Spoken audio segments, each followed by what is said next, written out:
Welcome to the podcast from the St. Louis Sportists, an occasionally smart, always irreverent look at sports in St. Louis and beyond. And now, your St. Louis Sportists.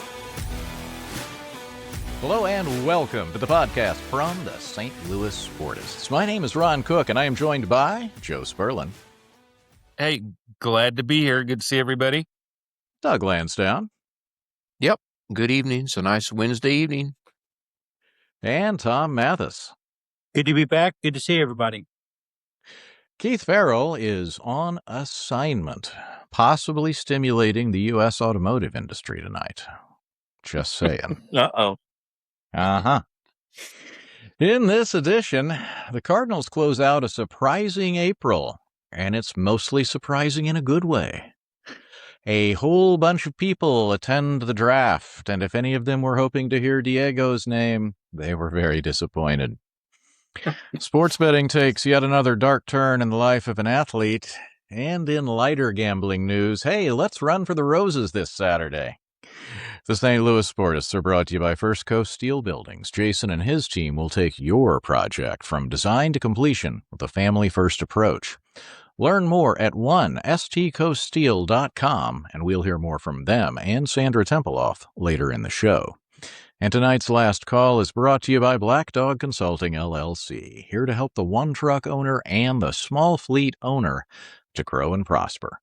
Contact Dave at 417-217-9622. Black Dog Consulting, helping you retrieve bigger profits. Folks, whenever you get your podcast, if you'd download it, that helps us.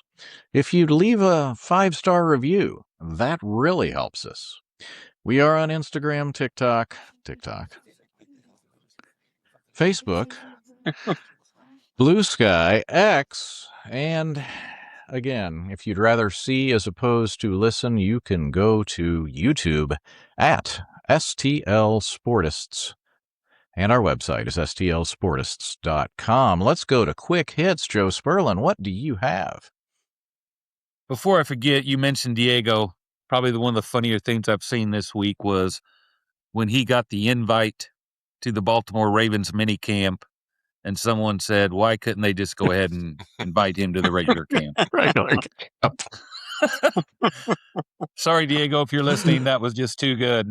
Yep. Speaking of the NFL draft, several teams did not get players drafted in the 7 rounds, and it was teams you expected, teams that also got their coaches fired, like Oklahoma State, UCLA, Virginia Tech. But Virginia went 11-3 and did not get a player drafted. So Wow. that was on the list, a surprising team that went 11-3 and did not get a player drafted in the 7 rounds. So Tom, did they not beat the University of Missouri-Columbia in a bowl game? I think there was some cheating going on there, so they did win that game, but Tomfoolery, huh? yes, exactly. Okay. That is surprising, Joe.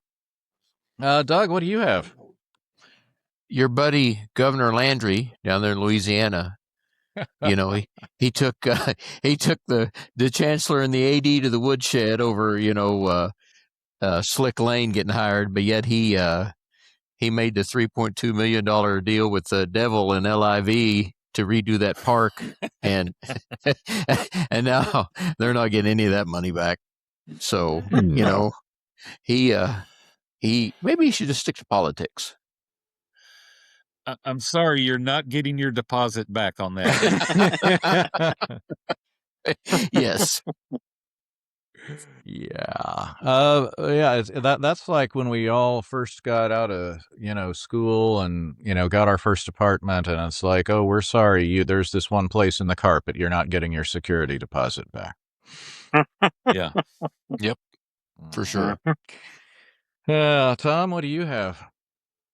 So in the short term of the ABS, we have had the best ABS overturn call this week. The Cincinnati Reds have a promotion that if they get 11 strikeouts in a game, everyone gets a pizza. Not sure what the pizza company is that they get a pizza from, Hopefully it's not Domino's. But this week, it was the ninth inning, and a ball was called, or pitch was called a ball. They challenged it, and they got the third strike call to get their 11th strikeout, and everybody won pizzas.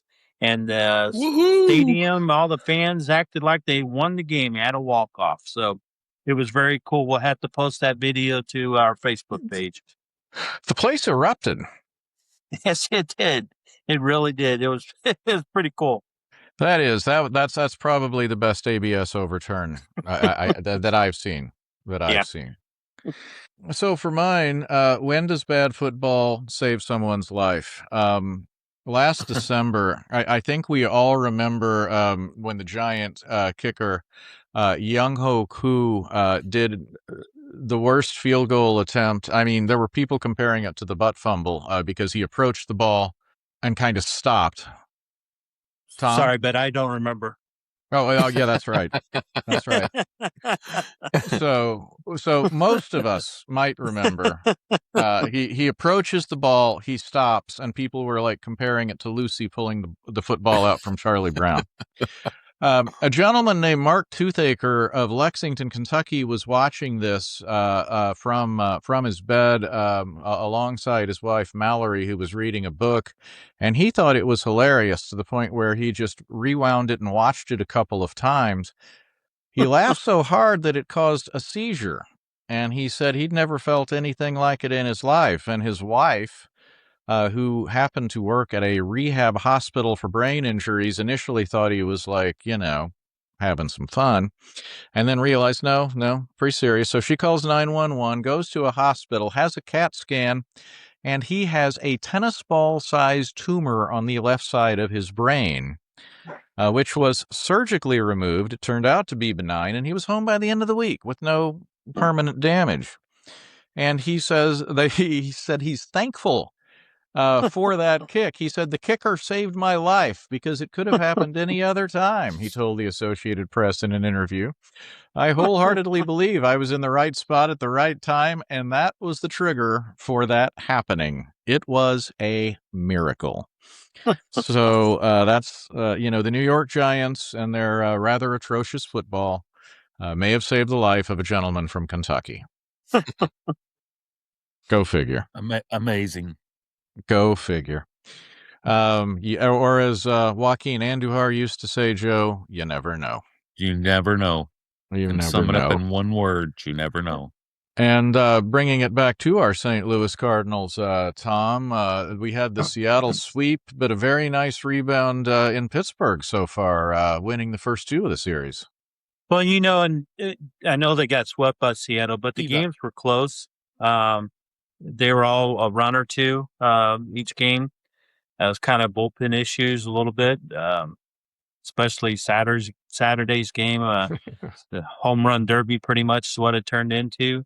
They left Riley O'Brien to sit out on the mound and die on Sunday, and that I hope that doesn't hurt him in the long term. But in these games in Pittsburgh, I mean, that on Monday, I sure didn't think that they were going to come out winners in that one. They had a perfect game into the seventh inning, I believe, and against 7 different pitchers for Pittsburgh. And like Ricky Horton said, if you keep putting relievers out there, one of them's going to blow up. So that was a good thing.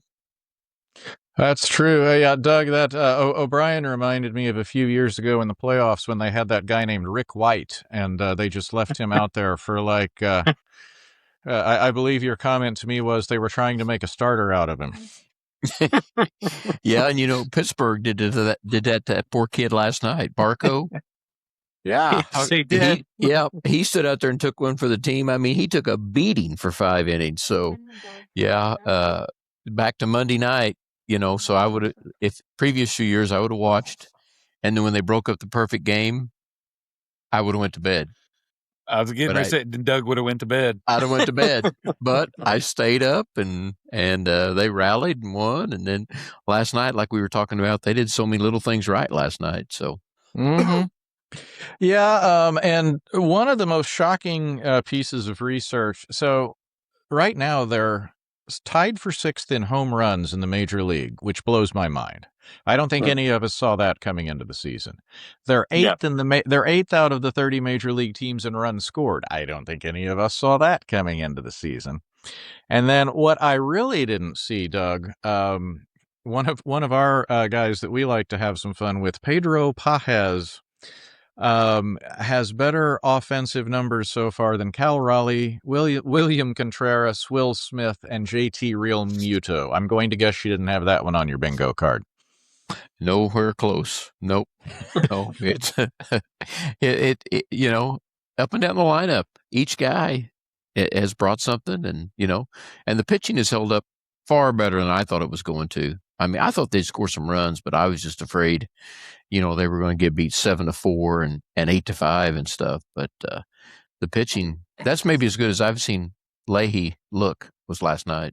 Yeah, and that Tom, that was that made me think. A couple of weeks ago, I think you and Doug and I were ready to send Church down, and then lo and behold, he becomes Larry Walker in the last 2 weeks, and then we're down on Victor Scott, and he hits one into the Allegheny last night, and then Leahy, same thing. We're ready to send him into the bullpen, and then on the road against a good team, he has his best start. This is not a year for snap judgments, it doesn't seem like. No, it is not. And I guess Scott must have really changed his swing, put a little bit more power.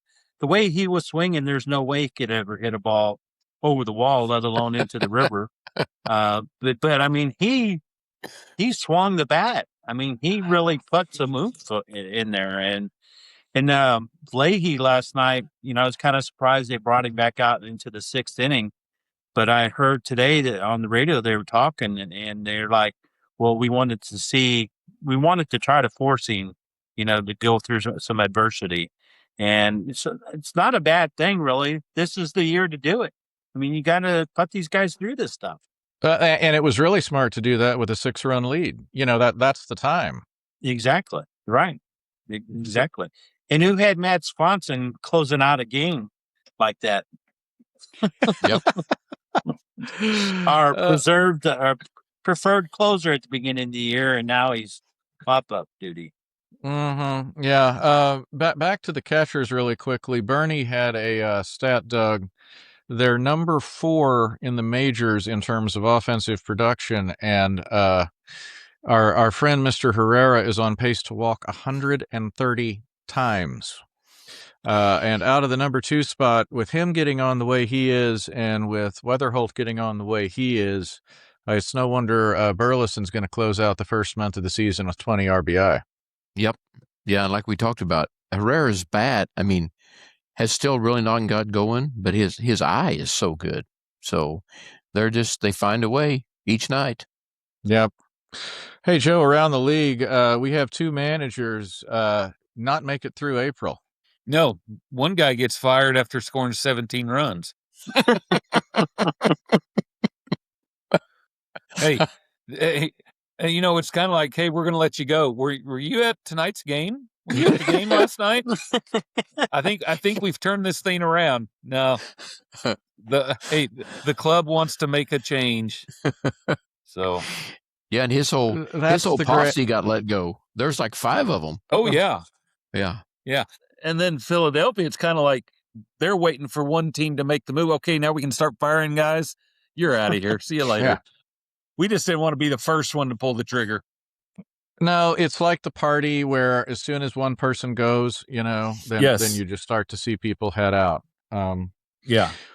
Yeah, and on our ABS scoreboard scorecard, I guess you'd say there have been about 1,600 challenges.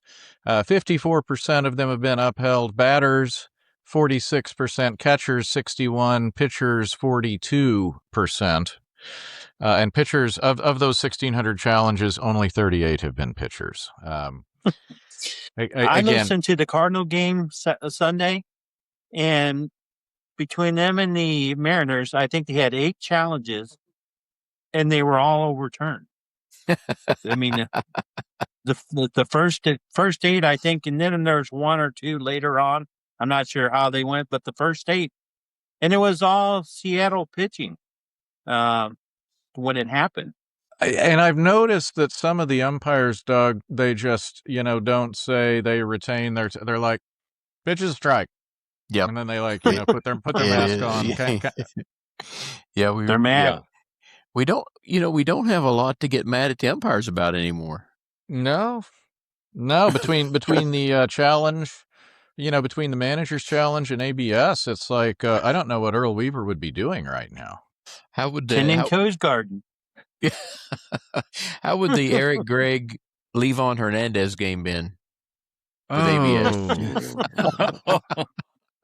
Remember they catching him a foot outside and he's ringing him up? I don't get tired of watching a supercut of some of his, and what's so good is the reaction of like the brave batters, the Atlanta batters that are just like, Fred McGriff in particular had like a really good one. There's no truth to the rumor that Eric Gregg had dinner reservations at a certain time that night. Probably at a good place in Miami. Yeah. I can't wait. I can't wait till the first umpire gets caught on a hot mic saying that guy's throwing 98 miles an hour and I missed it by a bleep inch and a half. Why don't you come out and bleep and do this, you bleep and bleep to a dugout? You know what I mean? I'm waiting for that to happen on a live mic. Yep. And then he flips his mask on the plate and just walks down the runway and we never see him again. And turns and gives the manager the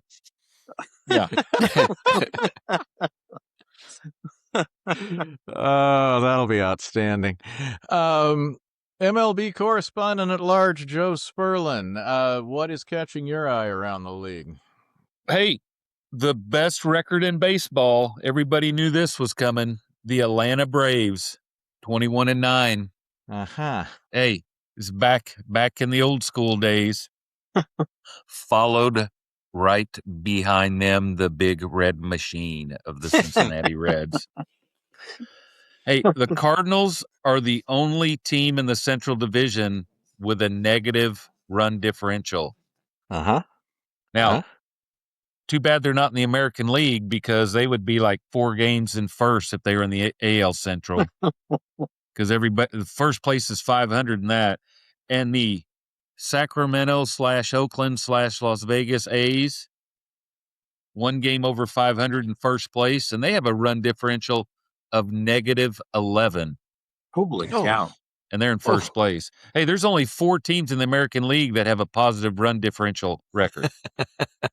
I remember the days when the American League would just beat up on the National League, but it seems like we've had a little bit of change here.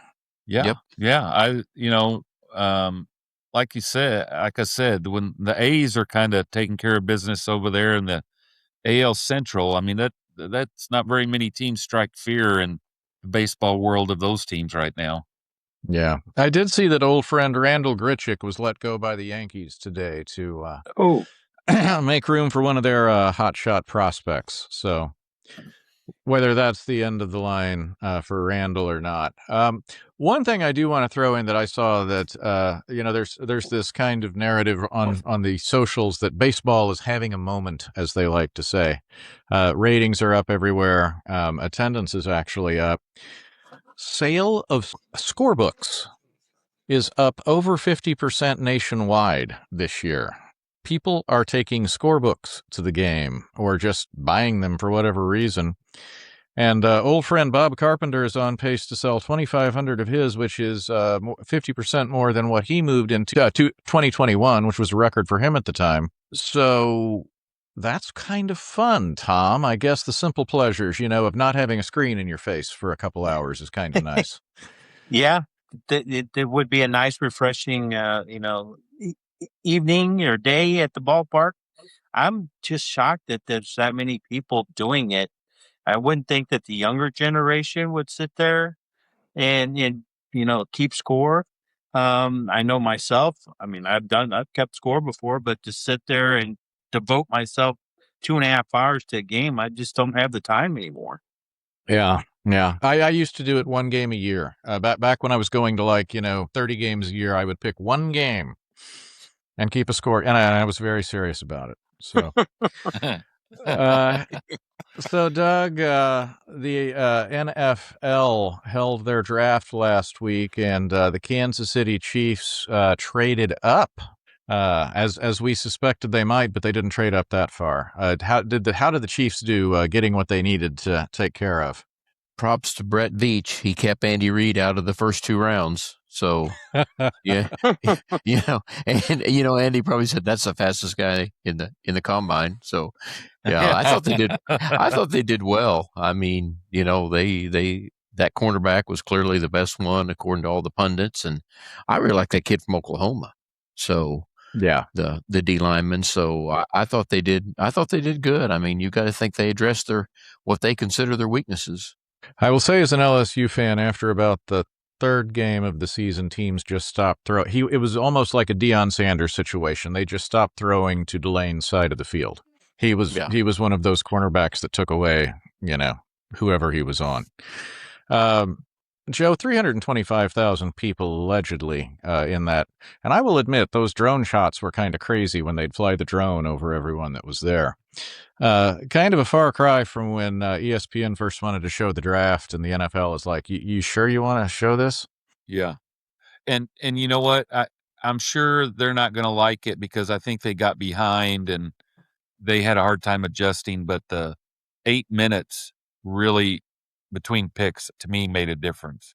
Huge difference. It went fast. It didn't seem that bad. People that I talked to that went to Kansas City, and they said, my gosh, when you're standing out there watching it, the time in between the picks seemed like it took forever.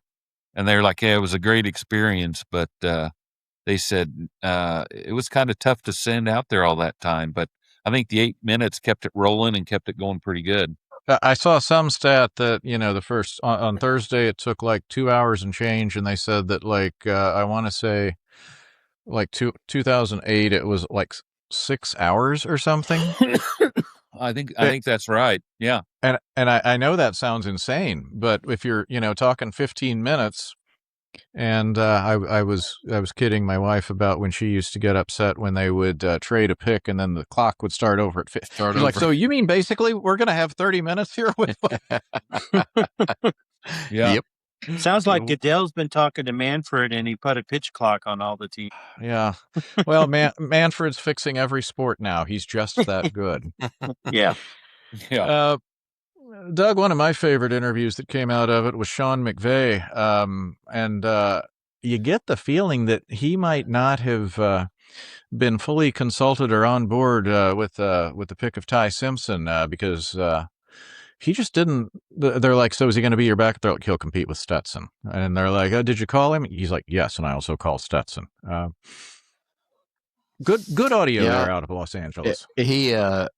He expanded my vocabulary because he used a word the next day that I've never heard in my life. Did you hear that?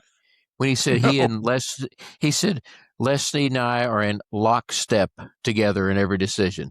I had to look that up. I'm like, what the hell is that? Lockstep. So yeah, I can't wait to use it. I don't know when I will, but Yeah. I heard Howard Balzer say that that was just a cover. They've been talking. Him and who's the quarterback we're talking about now? I've already forgot. No, Ty Simpson. Ty Simpson. That they had communications. So he was all aboard for the pick. They just very, very secretive about it, apparently. Right. Well, I was the one that said Ty Simpson may fall just because the 27 draft of quarterbacks is just loaded. Yeah. I mean, now the Rams may have thought, hey, we like this guy and, we're not going to be in this situation probably next year. Like I said, I don't know what the Rams have got next year, but there's a lot of good quarterbacks next year.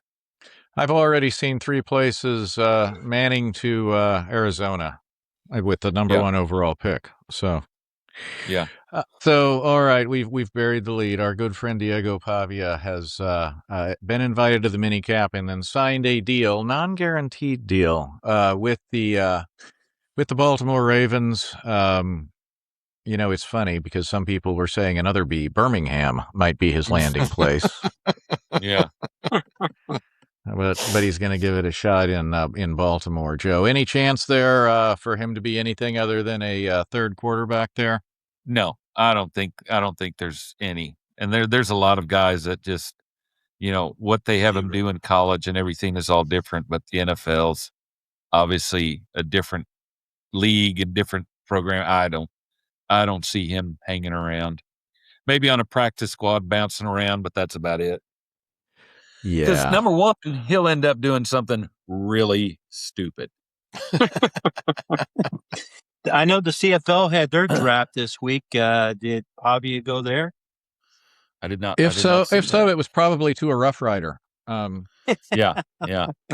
Perfect. I saw that the CFL was expanding their playoffs to 8 teams, and I thought, don't they only have 8 teams?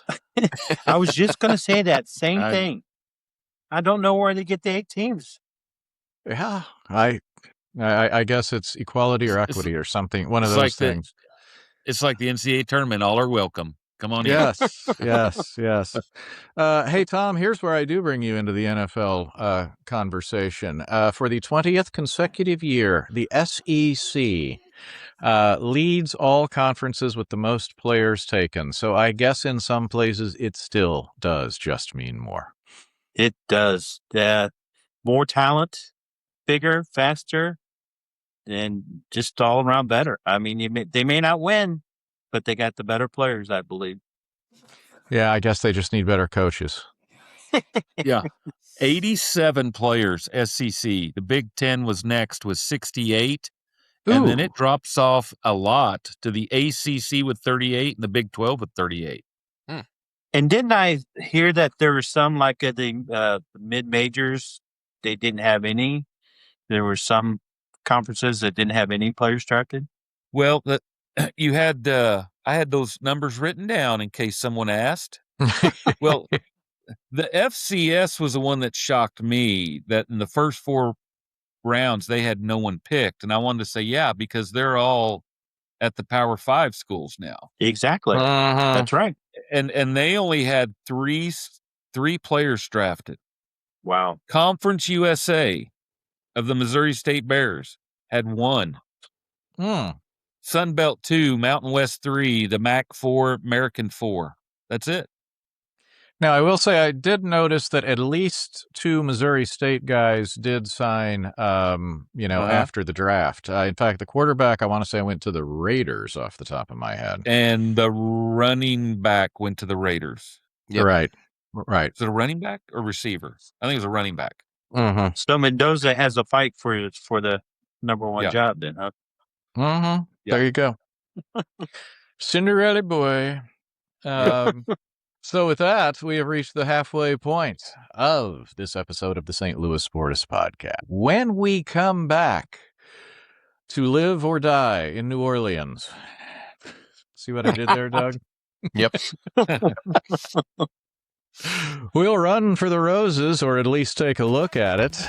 We'll talk a little bit of hockey, who stays and who goes. We'll talk about gambling again, and a not-so-great story out of the NCAA.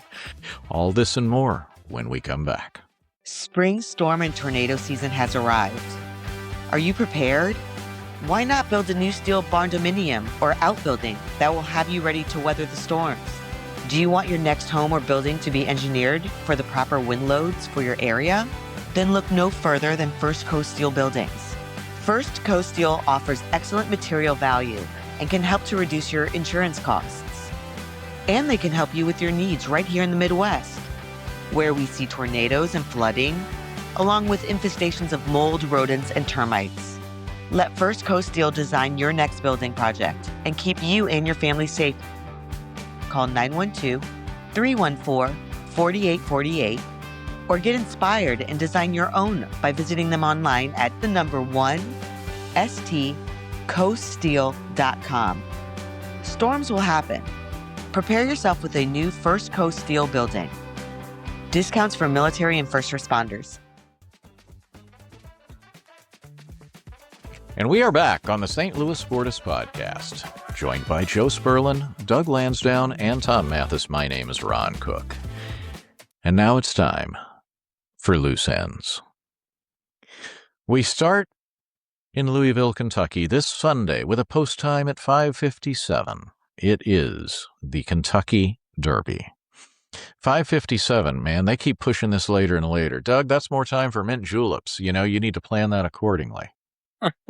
Joe was talking about the 15 minutes in between drafts. Every time I go to Hot Springs, that 30 minutes in between post time gets a little longer and a little longer and a little longer. And it's really long by the end of the day there. Yeah. I swear they used to run this thing at 4:00 in the afternoon, and now they've pushed it to practically 6:00 at night. But at any rate, so we know these odds jump around. But right now, as of press time, as they say, Renegade with Todd, trained by Todd Pletcher, 5-1. The Puma has been getting a lot of action. Joe Sperlin, 5-1, a Gustavio Delgado horse, and then two Brad Cox horses. Further Ado and Commandment. Further Ado at 7-1, Commandment at 8-1. Blue Horseshoe, what is your intel telling you? I feel lucky. I feel like I need to put 10 on Commandment.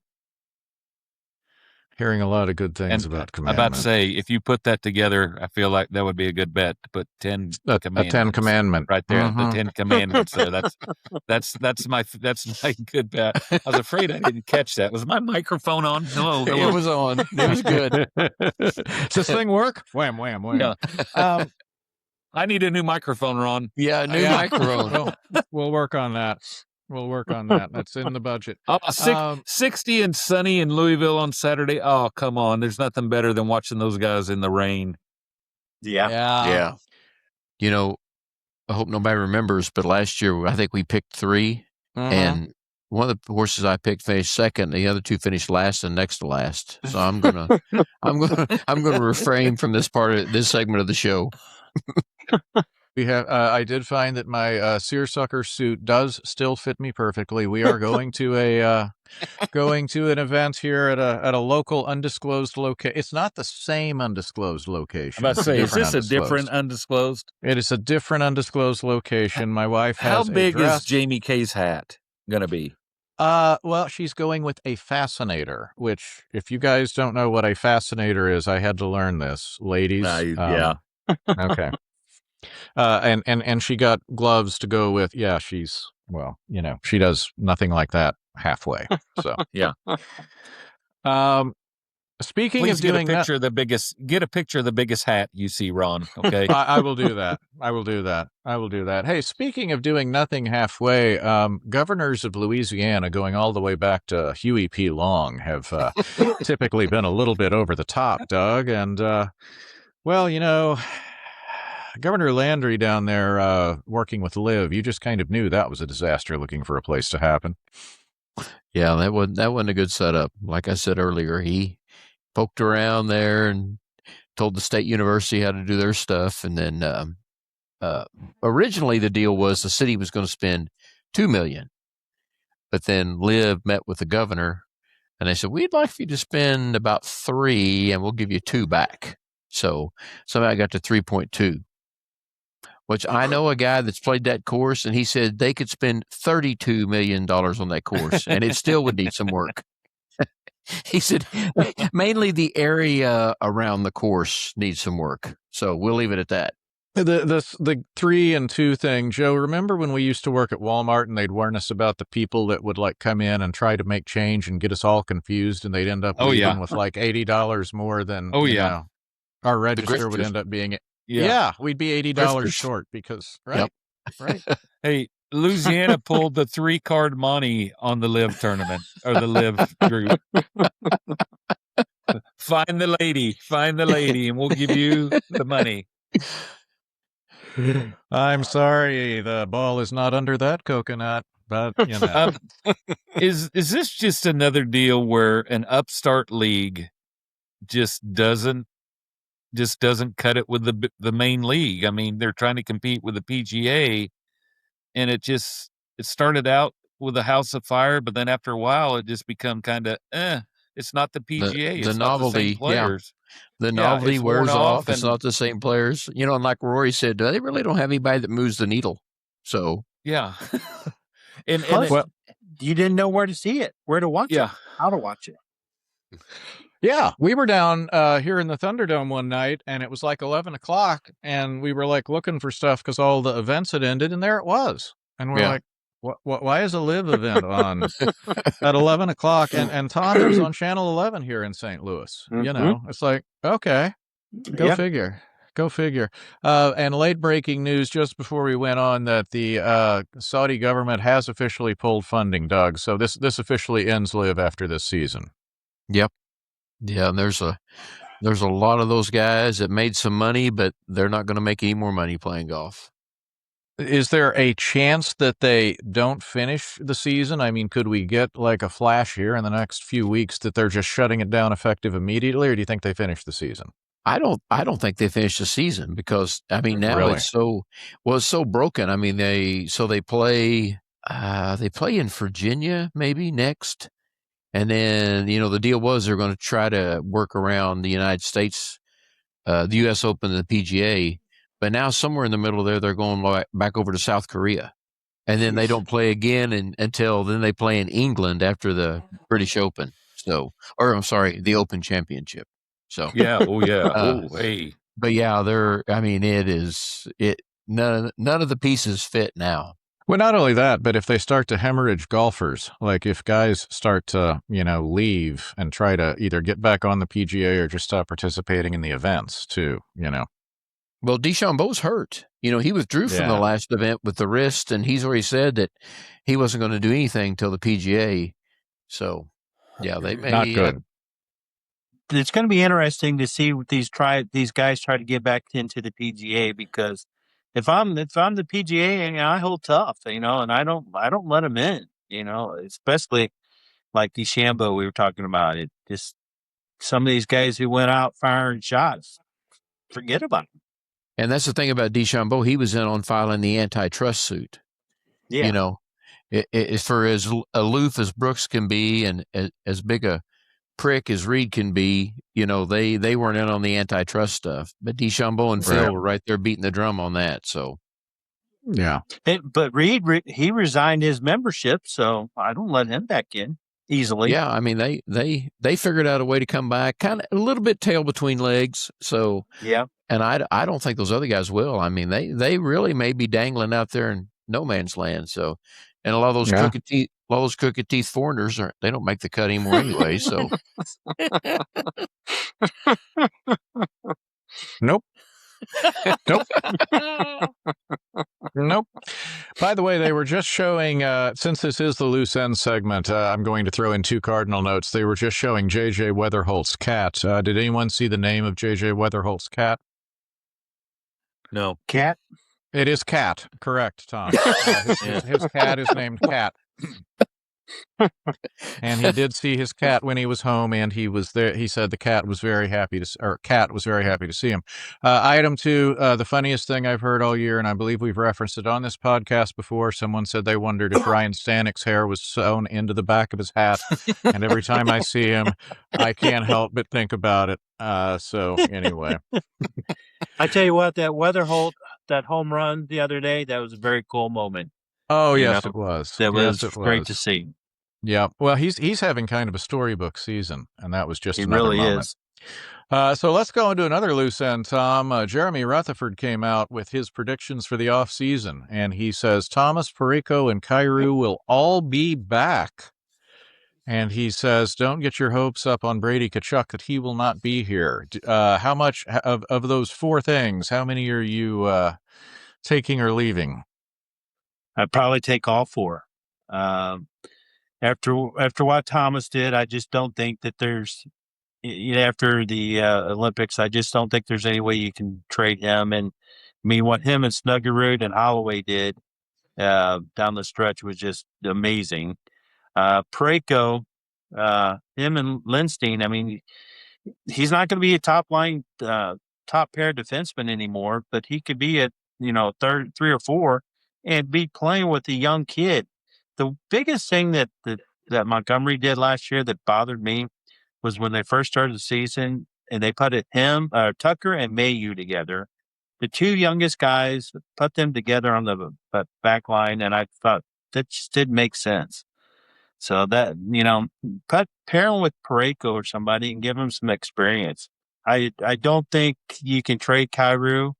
You're going to you'll be getting half of what you can get, what you Pennies want. on the dollar, as they say. Exactly. So you hope that he, comes off hot, start of the season, maybe trade him at the trade deadline next year, or if he's hot, you keep him. But, I don't expect that. And Brady Tkachuk, that those things just don't happen to the Blues anymore. So it probably won't happen. Now, the Brady thing, there's always a player that's kind of the pipe dream that, and his brother was for a while. Yes, if you remember a couple of years ago. Yeah. So. And JR said he's not sure that Brady wants to come back to St. Louis. I can't say that I blame him. That would be rough, come back here and, being the face of the franchise is what he would become. Yeah. You'd see him on billboards on Highway 40, more than one probably. Right. Yeah. So exactly. That would be a lot to step into. The one prediction that I did see that I want to happen is the Holloway extension, and that needs to happen soon. He's not getting any cheaper. No, he's not. He is not. So just do it and let's start building. Yeah, I agree. Next loose end, Joe Sperlin. We have to talk Mud Hut. The Pittsburgh Steelers have placed the unrestricted free agent tender on Aaron Rodgers. Does this basically mean we are pretty much assured of seeing him back in the black and gold this year? Oh yeah, unless he just decides to stay in the Mud Hut.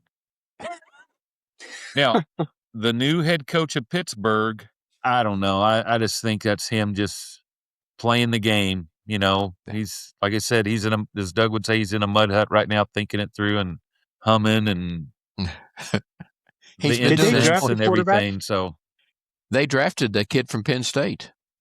Oh, that's right. That's right. Too. And then it seems like they drafted a guy like they either drafted or signed a guy. Yeah, they drafted Allar from Penn State. And then they either signed another guy or drafted a guy late. But it seems like they're bringing in two. Well, they got Will Howard. They drafted him last year. That's what I was getting ready to say. Who is their quarterback now? Yeah. Yeah, Will Howard. And this was the other name I thought was in there. Mason Rudolph somehow still has a job. No. Oh, my gosh. He's on the staff. Yeah. Return to the team provides veteran depth, but is considered a potential trade candidate. Because there was an NFL team that they kind of said, here's the quarterbacks. I thought it was Arizona that I went, oh my God, that's who they have quarterbacking for them in the draft. But it was the same deal.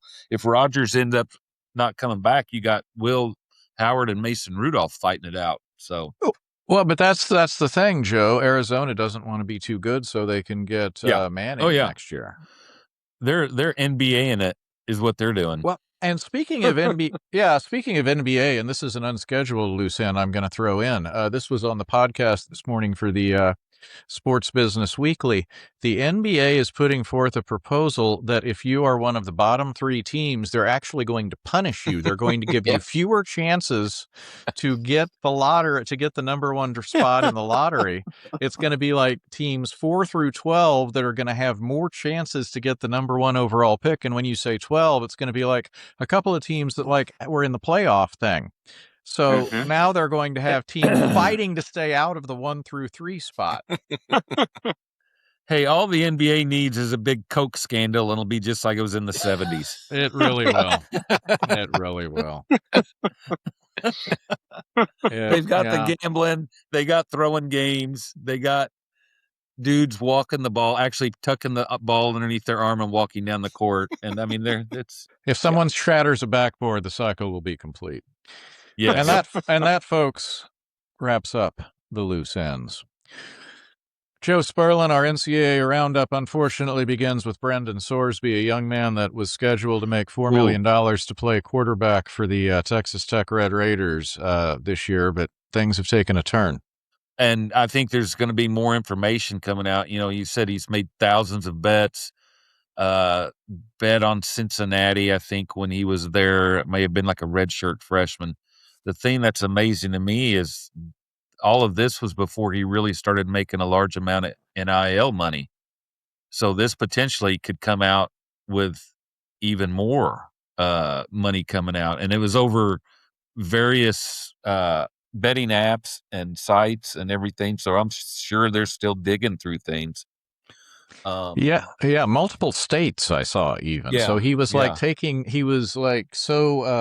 I guess meticulous about it that he was like spreading the action out. Or Joe, you're Blue Horseshoe. You know the better and term I for think it he than me. also said not only that was he doing it, but he was also underage, so it wasn't even him. It gets worse and worse. And then he was sitting there at the baseball games betting balls and strikes. Now they said that was only anywhere from $1 to $2.50, but there's a lot of baseball pitches throwing on there. Hey, especially if he had any connections with the Cleveland Indians was There playing you at go. Cincinnati, Doug. That's what you were saying, wouldn't Yep. you?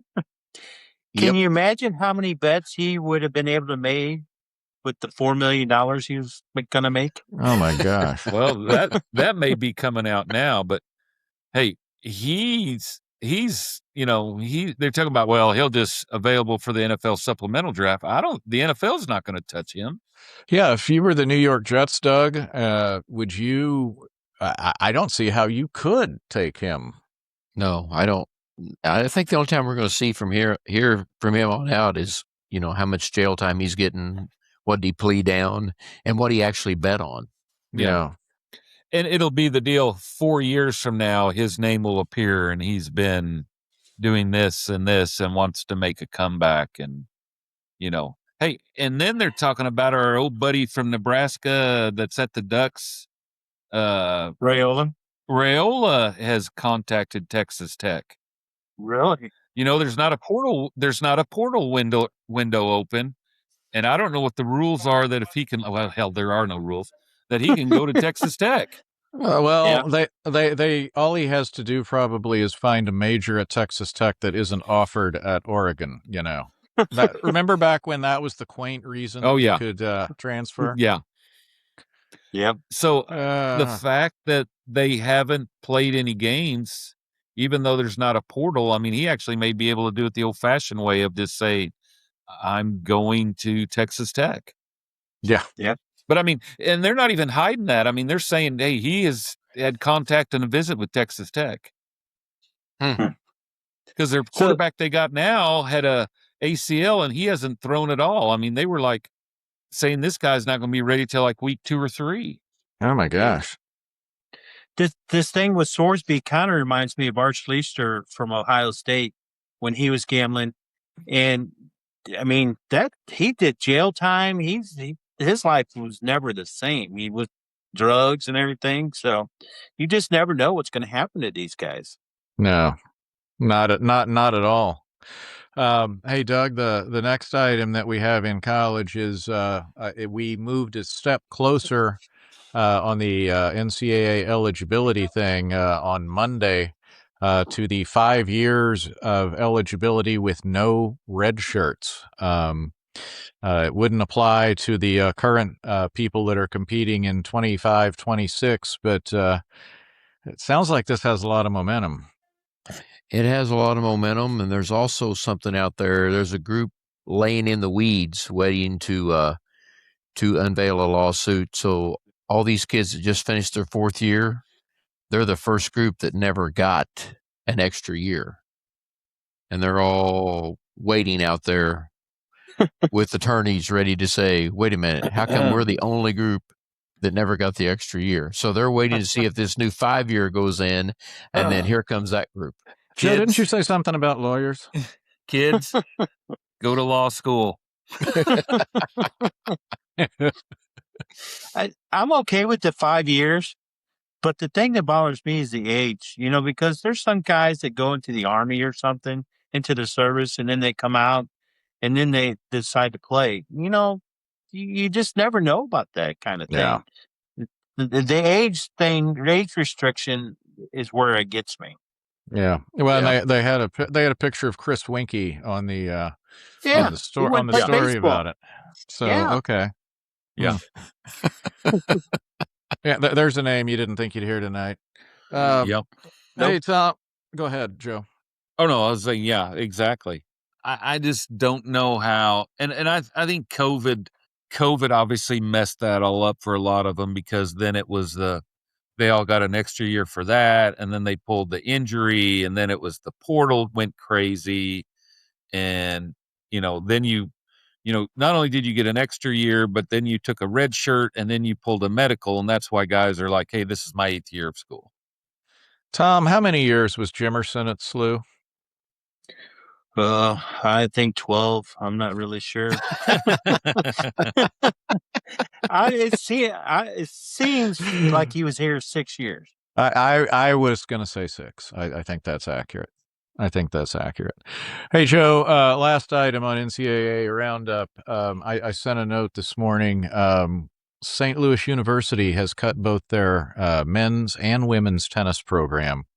And earlier in the week, we saw Arkansas had done the same. Is this going to be something that we're going to see in terms of, as our friend April would say, the non-revenue sports?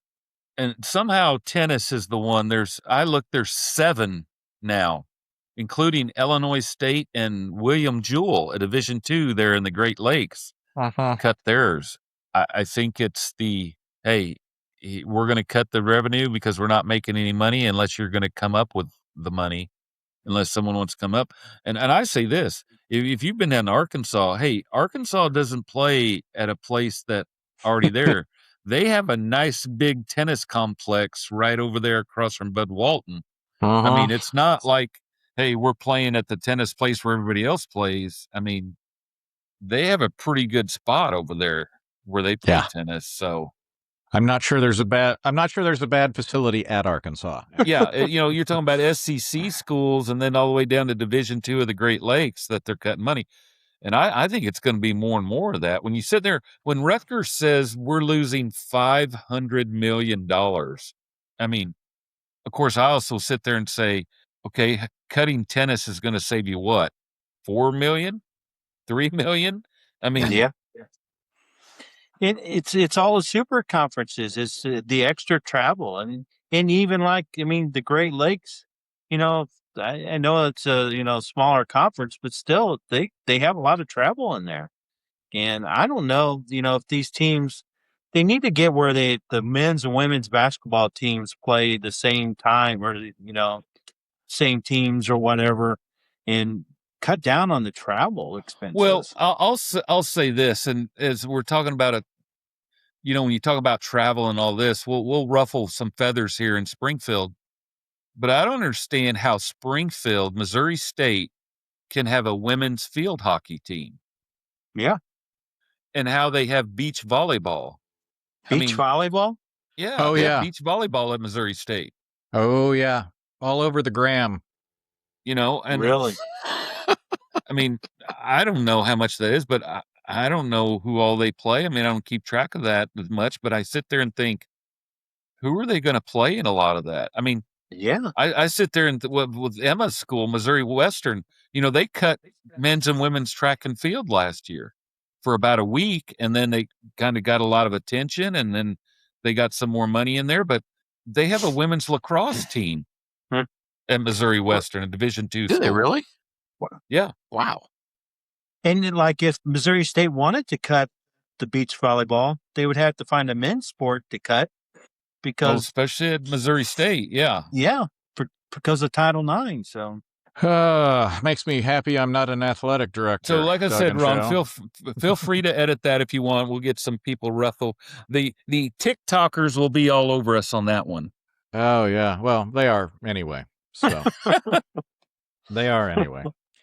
With that, we have reached the last call, brought to you by Black Dog Consulting. With over 38 years in the transportation industry, Dave knows where to look to find those pennies per mile that make the difference between just getting by and profit and growth. From one-truck operations to small fleet owners, he has a proven multi-million-dollar track record to help you retrieve bigger profits.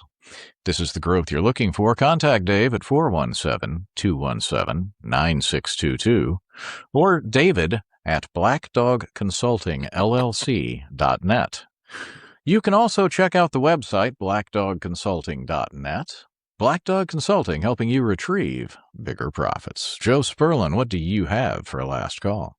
Well, I should have added this on the loose ends, but I'm going to pull a Tom here and have a double shot. The NCAA's expanded the men's and women's basketball tournament. They're saying to 76 teams. So now your play-in days, there'll now be 12 games, 6 on Tuesday, 6 on Wednesday. And they haven't really disclosed that yet, but a lot of people are sitting there saying you're going to have 8 teams seeded 11th play each other, 8 teams 15, and 8 teams 16. So we're going to see how it is. So you're going to have 12 play-in games and cut it down to 64. Just keep messing up a good thing. But hey, for you, Brendan Sorbies, hey, that's 10 more games to bet on. Oh dear. So Ohio State, here's the double shot. The Ohio State led with 11 picks. And then your list of the same people on there that you'd expect. Bama, Texas A&M with 10. But there were 2 teams on there that really surprised me. Clemson had 9 players selected, the same as Miami and Texas Tech. Georgia and national champ Indiana, which, yes, I forget that too, they had 8. And so did Penn State. They had 8 people drafted. Then it was Michigan, Mizzou, Notre Dame, and OU had 6. So there you go. Well, there you go, Tom. Mizzou, look at that. MIZ. There you go. Including 2 defensive guys back to back. They're 45 46. Yeah, second round. That's right. And one to the Ravens, the edge rusher to the Ravens, which seems like just a great fit there. Oh, yeah. Doug, what do you have? Go back on Joe just a second. That NCAA expansion, let's just call that the Auburn rule. Yeah. Because all we saw was Bruce Pearl cry for 3 weeks that they didn't get in, and his boy didn't get in. That and Charles Barkley commercials all the time. Yes. That might have been the best one ever too. Yeah. Call that the Auburn rule on that. So no, I'm just going to go back on Live, like I said, and I think Tom said, is it just another startup league that can't get through? And it just goes to show you that, the money, no matter what the money is there and everything, you still got to have a product that people want to watch. And, a year ago we were talking like this, you said, Ron, you saw it at 11 o'clock at night, and I tried to watch it, and it was not watchable. It was just not watchable. So it doesn't matter what the money is. And like I said, I don't care if any of those guys come back and play. So they chose to take that path. So, and I think Adam Scott pretty much told him that. He's like, I don't care if you guys ever play on the same grass I play on again. So good for him. Yep. Yeah. I agree. Yeah. There was a late 80s up here. And Tom, you will remember this. There was a startup called the St. Louis Sun, and they were going to challenge the Post-Dispatch. and they stole some fairly good people in terms of columnists. Kevin Horrigan went there. And you'd read the St. Louis Sun, but then you're like, okay, now I need to read the real paper. Yeah. Fun fact there. I wanted to become a journalist, and my reasoning was so I could run Kevin Horgan out of St. Louis. I disliked him so much that I wanted to become a writer just to get him out of St. Louis. Oh my! And he did it himself by joining the Sun. Yeah, and he went from the Sun to KMOX. So yeah, he was pretty much finished. So yep. I never knew that. Well, that could be your last call, but I think you probably have more, Tom. I do, and I, like Joe, will make mine a double. Going to the Cardinal prospects, I'm going to make it quick. Hunter Dobbins is coming up to start tomorrow's game. It'll be his first start. facing Paul Skeens, so that ought to be interesting. Hey, That Joe, ought we to be we fun. know how the Cardinals do against Paul Skeens. Yes, Kryptonite. it'll be a sweater. So the interesting thing will be to see how or who they send down who to make room for him. Hadn't thought Ryan about that. Stanek. Maybe he's hurt. Ryan Uh, Fernandez. Yeah, that's probably it. You're probably right. So he's already been down. So, and then I'm gonna cover the player down in Memphis who's doing really, really well right now, and that's Blaze Jordan. And I wouldn't mind seeing him up. He's hitting with power. He's getting on base. The one thing I saw is where they closed his stance. He was pretty open last year, and they closed his stance, and it's been giving him some more power. So it's pretty interesting to see. But he can play first, he can play third, and he could DH. So they definitely use. And we talked about the power that they have, but I still would like to see him up here. Give him a chance. And then my second one is it was 3 years ago today that we lost Cardinal Hall of Famer, Cardinal icon, and that was Mike Shannon. So let's just take a mic today. Probably listened to the same thing I did, but they were talking about Mike loved the Kentucky Derby and he knew all of the jockeys, and they said he would call them on the day of the Kentucky Derby in the jockey room on their personal cell phones and say, he'd call Pat Day and say, "Hey, big boy, how's your colt looking? How you feeling?" If the Cardinals had an afternoon game at home, he would be there. Yeah. He would love the later start of the Derby because he could be there to watch it. Right. Or he'd be at Fairmont watching it over there. So he loved the horses. The one thing about Mike Shannon, if you've ever heard stories, people tell stories, he knew everybody, every place. He could get into any restaurant, any golf course, anytime, and the guy never slept. And they He would called him get up Mr. Shannon. It was always Mr. Shannon. Exactly. He'd get up at 5 o'clock to go play golf, and he'd go to dinner after the ball game. He'd be sleep about an hour or two every night, and that was it. And he said he always, after he had that very scary health situation that made him retire from baseball, he always got up to see the sunrise every day. Yeah. That was his thing. Yeah. That's awesome. MLB 9-inning games this year, they're taking 6 minutes longer. And you might say, oh, well, it's the ABS. Oh, no, it is not the ABS. ABS is only adding 63 seconds per game. But where the time is coming from, they said that there are 5 more pitches a game. The one, and I've noticed this one a lot, and that is pitchers are bleeding the pitch timer more. They said that they've gotten really adept at getting the ball back and getting their sign and then coming to the stretch. And then it's almost because they know that the batter only has that one time out. Mm-hmm. So then they can come to the stretch and stand there and tire the batter out, but the batter timeouts have also increased.